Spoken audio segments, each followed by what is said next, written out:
শ্রেষ্ঠ পয়গম্বর মুহাম্মদুর রাসূলুল্লাহ সাল্লাল্লাহু আলাইহি ওয়াসাল্লাম। ওই পৃথিবীর শ্রেষ্ঠ পয়গম্বরের শ্রেষ্ঠ উম্মত হিসেবে আমাদেরকে কবুল করেছেন, বলেন আলহামদুলিল্লাহ। এই উম্মতের দাম বেশি না কম? বেশি। কিসের জন্য বেশি? অন্যান্য নবীদের উম্মত ছিল, কিন্তু আমাদের নবী মর্যাদা শান অন্যান্য নবীর মতো না, তাদের চেয়ে একটু আলাদা, অনেক আলাদা।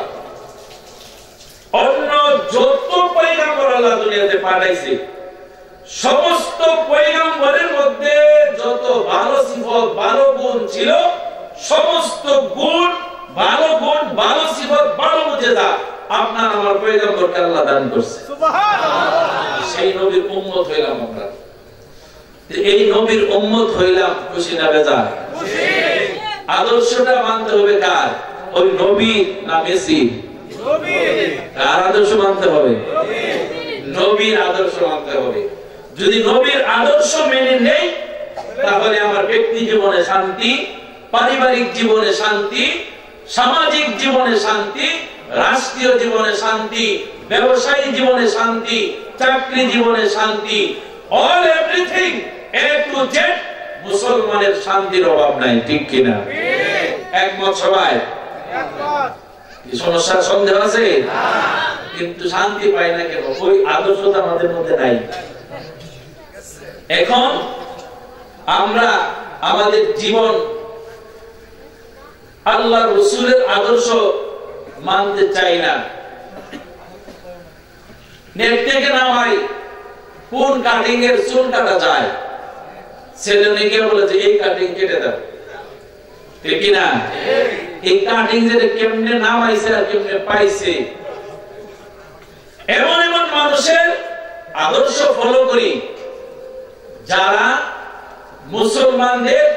মুসলমানদেরকে চরম শত্রু মনে করে, ঠিক কি না? চরম শত্রু মনে করে। এই জন্য ভালো আদর্শ পাইতে হলে একমাত্র মুহাম্মদুর রাসূলুল্লাহ সাল্লাল্লাহু আলাইহি ওয়াসাল্লামের আদর্শের বাহিরে কোনো আদর্শের মধ্যে শান্তি নাই। কথা বলেন, ঠিক কি না? এটাই হলো আসল। এইজন্য সৎ সঙ্গে স্বর্গবাস, অসৎ সঙ্গে সর্বনাশ। আমরা তো বুঝি না, শান্তি তালাশ করি কোথায় গিয়ে। এই যে বাস্তব প্রেক্ষাপট, আমাদের বাংলাদেশেও কি আমরা খুব শান্তিতে আছি? যে যত কিছু তেল মারো, বাংলাদেশে তো তেলের অভাব নাই। কি তেল? বাংলাদেশের তেল হলো উপরে, দাম বেশি। কারণ বাংলাদেশের জাতীয় ফল খাইতে তেল লাগে, ঠিক নেই? জাতীয় ফলের নাম কি? কাঁঠাল। এই কাঁঠাল আমরা তেল ছাড়া খাইতে পারবেন না, বানতে গেলে তেল লাগে।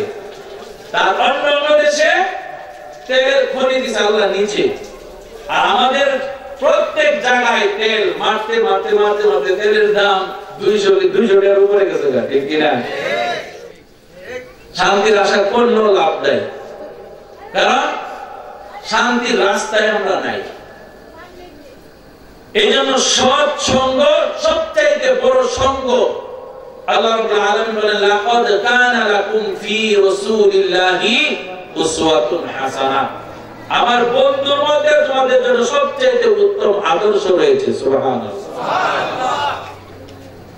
আর ওই নবীর সাথে যাদের সম্পর্ক ভালো, ওনার রেখে দেওয়া সুন্নাত, রেখে দেওয়া দ্বীনের উপরে যারা অটল থাকবে, তাদের শান্তি সব জায়গার মধ্যে আছে। দেখেন, আমার কোনো সমস্যা নাই, আমরা পেঁয়াজের কেজি 300 হলে আমার কোনো টেনশন নেই, আছে? 400 টাকা কেজি চাউলের কি বলে তেলের লিটার হলে আমার কোনো সমস্যা নেই, কোনো টেনশন নাই। কেন? কারণ আমাদের রিজিকের ফায়সালা আল্লাহ কই থেকে করে আমরা নিজেরা টের পাই না, ঠিক কি না? তাহলে আমাদের এইভাবে চলে দেখেন, শান্তি অবশ্যই পাইবে। সৎ সঙ্গে সৎ স্বর্গবাস, ভালো মানুষের সাথে সঙ্গ দিবেন, জীবন পরিবর্তন হবে। আল্লাহ ওয়ালাদের সহবতে যাবেন, উলামায়ে কেরামের সহবতে যাবেন। এখন তো আবার আছে সহবত একবারই পছন্দ করে না, আছে না নাই? সহবত মহব্বত নাই। এই সহবত মহব্বত নাই করতে করতে সমাজের মধ্যে বেয়াদবি শুরু হয়ে গেছে, ঠিক কি না? আর আপনি সহবত ছাড়া আপনি ইসলামই মানতে পারবেন না।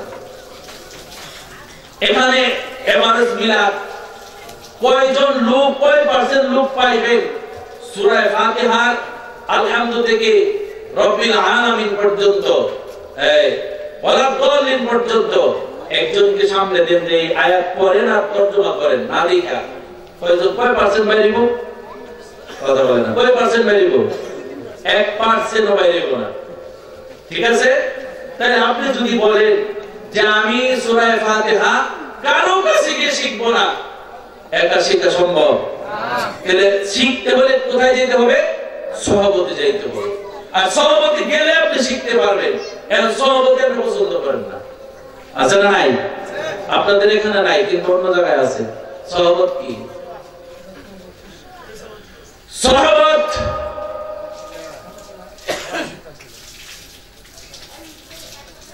সহবতে গেলে মানুষের জীবন কিরকম ভাবে পরিবর্তন হয় একটা এক্সাম্পল দেই। আমরা সকলেই চিনি এই দুনিয়ার মধ্যে আল্লাহ রাব্বুল আলামিন অনেক পয়গম্বর পাঠাইছে। পয়গম্বররা দুনিয়া থেকে বিদায় হয়েছে, তাদের সহচর সাহাবী ছিল।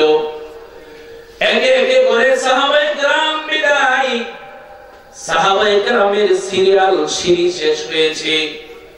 সাহাবায়ে কেরামের পর থেকে আল্লাহ ওয়ালা যারা বড় বড় ইমাম, বড় বড় ওলি, তাদের সোহবতে গিয়ে কোরআন শিখেছে, হাদিসগুলি শিখেছে। এইরকম ধারাবাহিকতায় আস্তে আস্তে আল্লাহর এক বান্দা হযরতে জুনাইদ রাহমাতুল্লাহি আলাইহি, হযরতে জুনাইদ রাহমাতুল্লাহি আলাইহি উনি একজন আল্লাহর খাঁটি মানুষ ছিলেন, আল্লাহওয়ালা মানুষ। দুনিয়ার প্রতি তার তেমন কোনো লোভ ছিল না। ওই জুনাইদ বাগদাদী রাহমাতুল্লাহি আলাইহি উনি ঘরের ভিতরে ইবাদত করতেছে, ঘরের ভিতরে মগ্ন, গভীর রজনী অন্ধকারের মধ্যে ঘরের ভিতরে আল্লাহর নামে জিকির করে, ইবাদতের মধ্যে আল্লাহর বান্দা ঘরের ভিতরে জিকির করে। গ্রাম্য অঞ্চলে শীতের চোর ঘরের বেড়া কেটে বা মাটি করে ঘরের ভিতরে ঢুকছে, চুরি করবে। এমন একজন ব্যক্তির ঘরের ভিতরে ঢুকেছে, যেই ব্যক্তিটা দুনিয়ার লোভী ছিল না, দুনিয়ার প্রতি তার এত মহব্বত ছিল না। এই লোক ঘরের ভিতরে, দুনিয়ার আমাদের ঘরের ভিতরে যেরকম আসবাবের কোনো অভাব নাই, টিভি থাকে, ফ্রিজ থাকে, বিভিন্ন ধরনের স্বর্ণ অলংকার থাকে, ওনার ঘরের ভিতরে এরকম কোনো কিছু নাই। ঘরের ভিতরে ঢুকে চোর ঘরটা তন্ন তন্ন করে খুঁজলেন, ঘর থেকে নেওয়ার মতো কোনো কিছু বিশ্রয় পাইলেন না। কেমন ব্যক্তি? চোর ঘরের ভিতরে ঢুকলেন, ঘর তন্ন তন্ন করে খুঁজলেন। আল্লাহর বান্দা জুনাইদ রাহমাতুল্লাহি আলাইহি ওই ঘরের ভিতরে এক কোণে বসে অন্ধকারে আল্লাহর নামের জিকির করে দেখতেছে, সারাটা ঘর তন্ন তন্ন করে খুঁজতেছে, কিচ্ছু না পাইয়া খালি হাতে ঘর থেকে বের হয়ে যাচ্ছে। যেই শীতের কাছে গেল, আল্লাহর বান্দা আওয়াজ দিলেন, কে তুমি? ঘরের ভিতরে ঢুকছিলা, সারা ঘর বিশ্রাইলা, খালি হাতে ঘর থেকে বের হয়ে যাচ্ছ। আপনারাই বলেন, চোর যখন ঘরের ভিতরে ঢুকে আর মালিক যদি ঘরের ভিতরে আওয়াজ দেয়, চোরের অবস্থা ভালো না খারাপ? চোরের কলিজা শুকিয়ে গেছে। ঘরের ভিতরে থাকা অবস্থায় মালিক আওয়াজ দিল, এবার এমন ভাবে ঢুকছে, শীতের কাছে গিয়ে দাঁড়াইছে, শীত দিয়ে দৌড় দিয়ে বের হওয়া যায় না, থমকে দাঁড়িয়ে গেল। আল্লাহর ওলি ডাক দিয়ে বলে, যুবক ঘরের ভিতরে ঢুকছো কেন? এবার এমন অবস্থা হইল, সত্য কথা বলে দিল, হুজুর ঘরের ভিতরে ঢুকছিলাম, ঘরটা খুঁজলাম, চুরি করার জন্য ঢুকছি, কোনো কিছু পাই নাই। আল্লাহর বান্দা জুনাইদ রাহমাতুল্লাহি আলাইহি বসা থেকে উঠলেন, যুবকটাকে ধরলেন, দাঁড়াও দাঁড়াও, আমি আমার ঘরের ভিতরে খুঁজা দেখি কোনো কিছু পাওয়া যায় কিনা। আল্লাহর বান্দা হযরত জুনাইদ রাহমাতুল্লাহি আলাইহি ঘরের ভিতরে বিশ্রাইতে বিশ্রাইতে একটা উযু করার বদনি বিশ্রায়া নিয়ে আসলেন।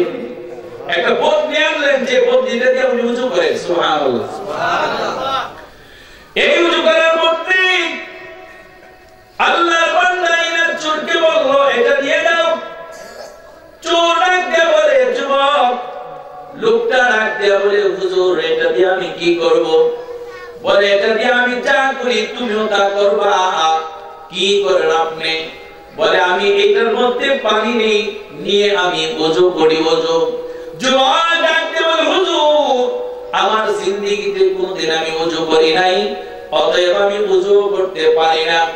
আল্লাহর বান্দা হযরত জুনাইদ রাহমাতুল্লাহি আলাইহি ডাক দিয়া বলে, চলো আমি তোমাকে ওযু শিখাইয়া দেই। সুবহানাল্লাহ, ওযু শিখাইয়া দিচ্ছি। আমাদের কোন বিশ্বাস হইলে জামা দিয়ে ধুইরা এবার মুড়িদার বাকিতে রাখতো, ঠিক কি না? সুজা করে বলে তো পিটাইয়া। আল্লাহ ওয়ালা যারা খাঁটি বান্দা, আল্লাহ ওয়ালা যারা, তারা মানুষের কলমের দিকে তাকিয়ে থাকে কিভাবে একটা লোককে আল্লাহর সন্নিকটে পৌঁছে দেওয়া যায়। কথা বলেন ঠিক কিনা? ভাইরা আমার, ওই যুবকটা বলেন, আমি আমাকে ওযু শিখাইলো। ওযু শিখানোর পরে ওই চোর যুবক ডাক দিয়ে বলে, ওযু করে আমি কি করব? বলে, আমি যা করি তুমিও তা করবা। আপনি কি করেন? যে আমি ওযু করে নামাজ পড়ি। যুবক চোর ডাক দিয়ে বলে, আমি ওযুই পারি না, নামাজের তো কোনো খবরই নাই, আমি নামাজ পড়তে পারি না, আমার দ্বারা নামাজ পড়া সম্ভব না। আল্লাহর ওলি ডাক দিয়ে বলে, যুবক আয় আয়, আমি তোমাকে ওযু শিখাইছি, তোমাকে আমি নামাজও শিখাইয়া দেব। এবার আল্লাহর ওলি যুবকটাকে জায়নামাজ বিছাইয়া জায়নামাজে দাঁড় করাইলেন, নামাজ শিখাইলেন। এবার যুবককে নামাজের মধ্যে দাঁড় করাইয়া দিয়া আল্লাহর ওলি আল্লাহর কাছে হাত তুলে বলে, আল্লাহ আমার ক্ষমতা যতটুকু ছিল, তোমার বান্দা ওযু করতে পারে নাই, আমি তাকে ওযু শিখাইছি, এটা আমার ক্ষমতার মধ্যে ছিল। তোমার বান্দা নামাজ পড়তে পারতো না, আমি তোমার এই বান্দাকে নামাজ শিখিয়েছি, এটা আমার ক্ষমতার মধ্যে ছিল। আল্লাহ গো, নামাজের পাটির মধ্যে জায়নামাজে দাঁড় করেছি, এটাও আমার ক্ষমতার মধ্যে ছিল। আল্লাহ তোমার এই বান্দাকে তুমি আখিরাতমুখী করে নাও, তার হৃদয়ের মধ্যে আমার কোনো ক্ষমতা নাই, তার হৃদয় পরিবর্তন, কলবটা পরিবর্তন করা একমাত্র তোমার ক্ষমতার মধ্যে রয়েছে। আল্লাহ আল্লাহর ওলি জুনাইদ রাহমাতুল্লাহি আলাইহি যুবককে নামাজের মধ্যে দাঁড় করে দিয়ে আল্লাহর কাছে চোখের পানিগুলি ছেড়ে দিয়ে কান্না শুরু করে দিল। আল্লাহর বান্দা নামাজ পড়তেছিলেন, নামাজ পড়তে পড়তে এমন সুন্দর ভাবে নামাজ পড়লেন, নামাজ অবস্থায় বান্দার কান্না শুরু হয়ে গেল, চোখ দিয়ে পানি পড়তেছে। নামাজের সালাম ফিরাইলেন। এবার আল্লাহর বান্দা জুনাইদ রাহমাতুল্লাহি আলাইহি ডাক দিয়ে বলে, যুবক যা যা, তুমি এবার বাড়িতে চলে যাও। আল্লাহর বান্দা ওই যুবক চোর ডাক দিয়ে বলে, হাই রে, জীবনে কি করলাম, এত শান্তি জীবনে তো কোনোদিন পাই নাই, জীবনটা অশান্তির আগুনে জর্জরিত হয়ে আছে। আজকে যে এই মুহূর্তে যতটুকু শান্তি পাইলাম, বাকি জীবনটা আমার এত অশান্তিতে কেটেছে, এত শান্তি পাই নাই।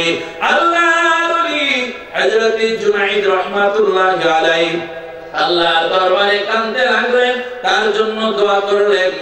ওই আল্লাহর বান্দা ডাক দিয়ে বলে, হুজুর আমি আর আপনার দরবার থেকে কোনোদিন যাইতে চাই নাই।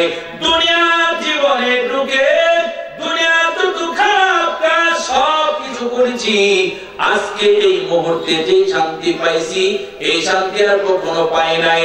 আপনি আমাকে আপনার দরবার থেকে বিতাড়িত করবেন না, সরিয়ে দিবেন না।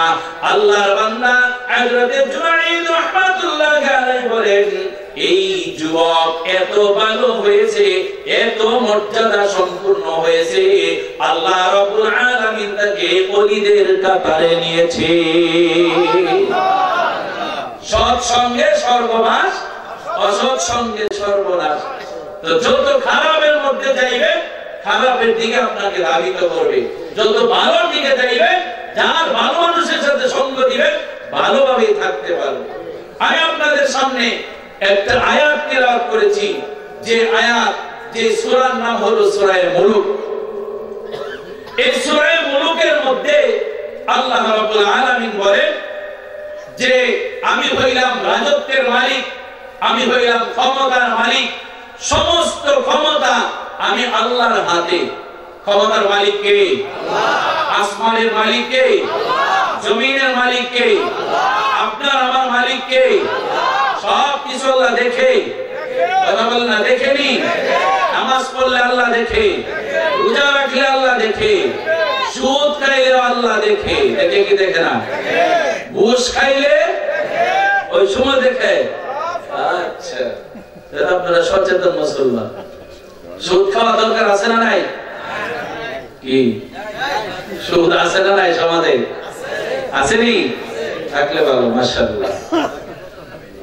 সুদখোরের সাথে আত্মীয়তা করা নিষেধ। কি কি কি বলি না মানুষ, কি এই নাপাক জিনিস খায় আল্লাহই ভালো জানে। যদি আপনাদের মহল্লায় কেউ শুয়োর জবাই করে আইনা খায়, তাহলে আপনারা তার সাথে চলবেন? তার সাথে চলবেন? আত্মীয়তা করবেন? ওই সুদ খাওয়া যেরকম ভাবে হারাম, তার চাইতে বড় হারাম হলো এই শুয়োর খাওয়া। যেরকম হারাম, তার চাইতে বড় হারাম হলো সুদ খাওয়া। সুদের সাথে আমরা আত্মীয়তা করতেছি না, ওইটা আল্লাহ না করছে, সুদের কথা আল্লাহ না করছে। সুদ পড়লে, সুদ খাইলে 16 প্রকারের আযাব এই মহল্লায় ঢুকে, যে মহল্লায় সুদখোর আছে। আল্লাহ আমাদেরকে এই সুদখোরের বদ আমল থেকে হেফাজত করে, বলেন আমিন। রাগ করছেন? যারা উঠবো মনে করেন যে ওই লোক ওই গ্রুপের মধ্যে আছে, উঠবেন নাকি? উঠবেন না। আল্লাহ রাব্বুল আলামিন ইসলাম ধর্মটা এমন সুন্দর ধর্ম, মেনে নিতে পারলেই সুন্দর। আল্লাহ রাব্বুল আলামিন বলেন, লা ইউকাল্লিফুল্লাহু নাফসান ইল্লা বুসআহা। আল্লাহ বলে, আমি এমন কোন বিধান, এমন কোন আইন আমার বান্দাদের উপরে চাপিয়ে দেই নাই যে আইন, যে বিধান মানতে আমার বান্দার কষ্ট হবে। এটা কার ঘোষণা? আল্লাহর ঘোষণা। আমরা এই হায়াতের জীবন একদিন না একদিন শেষ হবে। তো আমাদের পূর্বপুরুষ যারা এই জায়গার মধ্যে বসবাস করছিল, তারা কি এখন এই জমিনে আছে? উপরে আছে না নিচে? নিচে আছে। এমন প্রভাবশালী ছিল, তার ভয়ে মানুষ অন্য রাস্তায় গেছে, কিন্তু এই লোকের কবরের মধ্যে আজকে কুত্তায় প্রস্রাব করে, বকরি গিয়ে হাঁটতেছে, গরু হাঁটতেছে, সরাইতে পারে? ক্ষমতা নাই। এরকম আমাদেরকেও যাইতে হবে দুনিয়া থেকে। আল্লাহ রাব্বুল আলামিন এই আয়াতের পরে বলেন, আল্লাযী খালাকাল মাউতা ওয়াল হায়াতা লিয়াবলুয়াকুম আইয়ুকুম আহসানু আমালা।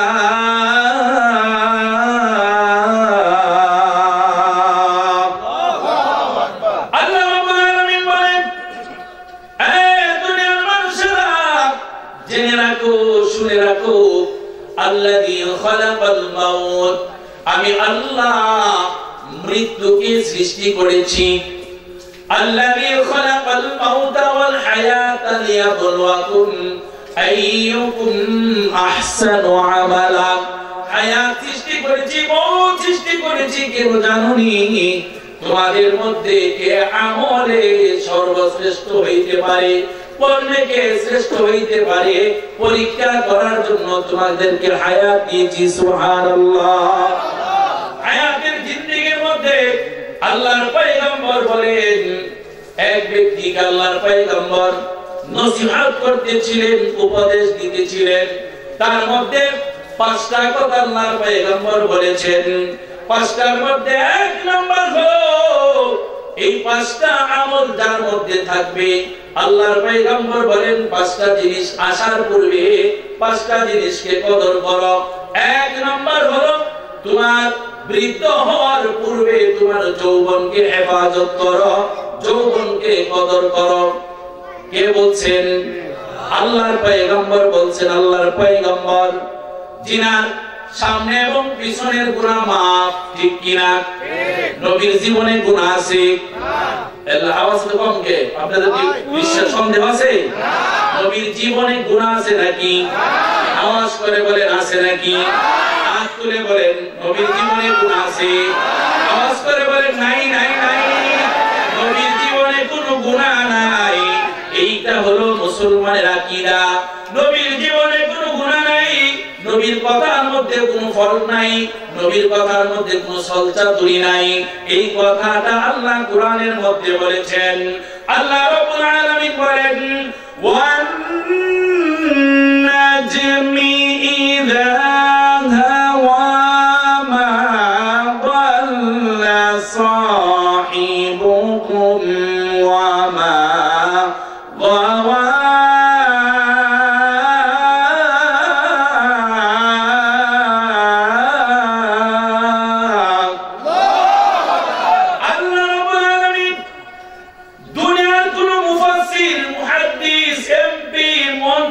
সার্টিফিকেট দেয় নাই আমার আপনার নবীর ব্যাপারে, একমাত্র আমার আল্লাহ দিয়েছেন আমার নবীর ব্যাপারে সার্টিফিকেট।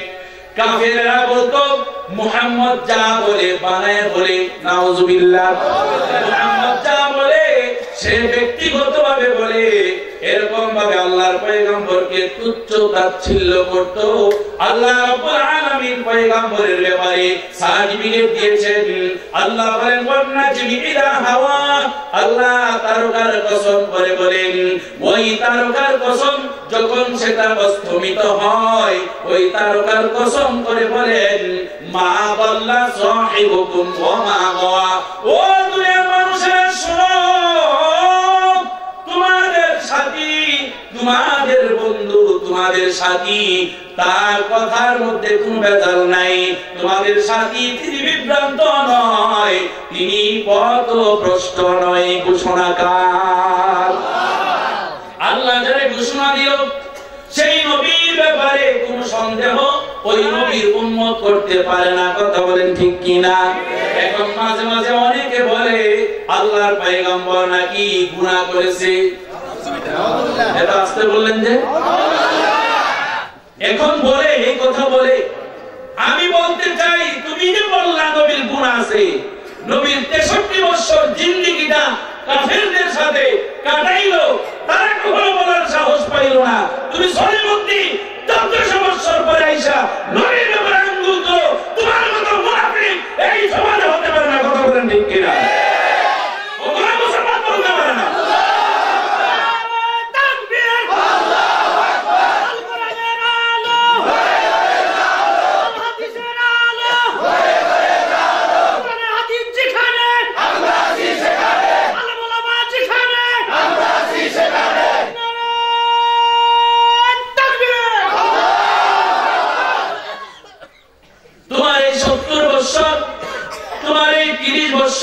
তোমার 40 বছরের যদি সার্টিফিকেট দেওয়া হয়, তোমাকে সমাজের মানুষ অ্যাকসেপ্ট করবে না। কথা বলেন ঠিক কিনা? তুমি যত বড় মুফাসসির হয়েছো, তোমার বাল্যকালের ইতিহাস তুমি দেশে দেশে ওয়াজ করে বেড়াও, তোমার এলাকার মানুষ তোমাকে দেখতে পারে না। তোমার বাল্যকালটা ভালো ছিল না। আর আল্লাহর পয়গম্বরের বাল্যকাল যে সমস্ত মানুষের সাথে বড় হয়েছে, শত্রুতা করলেও তারা নবীকে আল আমিন বলে উপাধি দিয়েছে। সেই নবীর উম্মতের গর্বের বিষয়। তুমি শরীফকে এসে এখন ভুল ধরো। নবী কবরে জীবিত না মৃত? আওয়াজ করে বলেন জীবিত না মৃত? এই কথাই কি একমত? হাত তুলে দিই কারা কারা একমত? যে হাত না তুলবে ওই পক্ষে। নবী কবরে জীবিত, নবী ইন্তেকাল করছে, এটা মানতে হবে, ঠিক কি না? নবী ইন্তেকাল করছে, কিন্তু নবী আমাদের মতো মহিলা পয়সা গয়লা যায় নাই। এই সমস্ত কথা যারা বলবে তারা ইহুদি খ্রিস্টানের দ্বারা কথা বলে, ঠিক কি না? নবীর ব্যাপারে যারা নিজের আকীদা শুধরাইতে হবে, নবীর ব্যাপারে যারা বলবে নবী কবরে মহিলা গেছে না, তারা ইহুদি খ্রিস্টানের দালাল। কোনো সন্দেহ নেই, কথা বলেন, কোনো সন্দেহ নেই। সাবধান, ভালো থাকতে হবে। নবীর দ্বারা কাল লাগিয়া সিন্নি খাইলা, মোল্লা চিল্লা না। হ্যাঁ, তুমি নামাজে যাও, কার থেকে নামাজ শিখছো? কথা বলেন না কেন? নামাজ আমাদেরকে শিখাইছে কে? নবীর মাধ্যমে নামাজ শিখলাম, নবীর মাধ্যমে কোরআন পাইলাম। তুমি এখন কোরআনের দলিল দিবা, এই কোরআন কি তুই নবীর চেয়ে বেশি বুঝছো তুমি? কথা বলে না কেন? সাবধান থাকতে হবে। আরে আইলো আর তার লোকে যাইলো না। তোমার এই 70 বছরের ইতিহাস তুলে ধরলে তোমার সমাজের মানুষ অ্যাকসেপ্ট করবে না। 11 জন বিবি ছিল আল্লাহর পয়গম্বরের, একজন বিবির মুখ থেকে আজও পর্যন্ত কোন ধরনের কোন অবাঞ্ছিত কথা নবীর ব্যাপারে বলে নাই। আর তোমার স্ত্রীর কাছে তোমার কথা জিজ্ঞাসা করলে, শুরু করলে লিখতে থাকবো, সাংবাদিক বাইরে গেলে বলতে পাইছি আজকে এই লোককে নবীর ভুল ধরে। কথা বলে ঠিক কি না? কম্বলে লুম্বা বাজলে কিছু থাকবো, কম্বলের দিকে লুম্বা নাই না ওটা থাকবো কিছু। আল্লাহ আমাদেরকে সহি আকীদা দান করে বলেন আমিন। শুদ্ধ আকীদা। নবী কবরে জীবিত, হায়াত দিয়েছেন এবং নবীরা কবরে নামাজ পড়েন, আল্লাহ তাদের রিজিকের ফায়সালা করেছে। সুবহানাল্লাহ। শহীদের ব্যাপারে আল্লাহ বলেন তাদেরকে মৃত বলো না।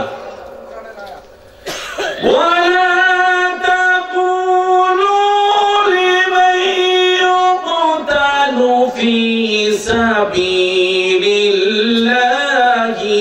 আমওয়াত বাল আহইয়াউ ওয়ালাকিন লা তাশউরুন।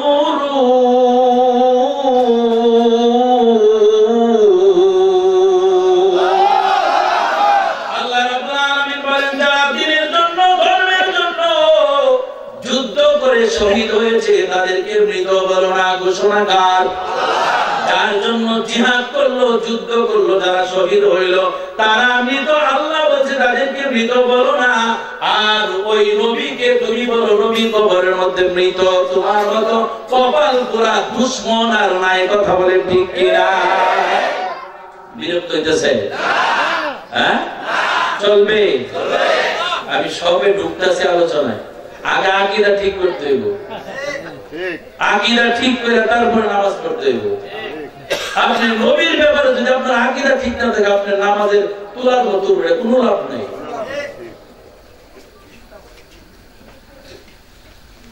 যারা এই সমস্ত কথা বলে তাদের সাথে আমাদের কোনো সম্পর্ক নাই, ঠিক না?